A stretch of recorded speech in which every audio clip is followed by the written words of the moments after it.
Turtle. Ada bawah. Oh, ikan pari.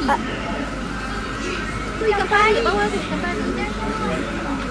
It is cute. Yes, it's cute.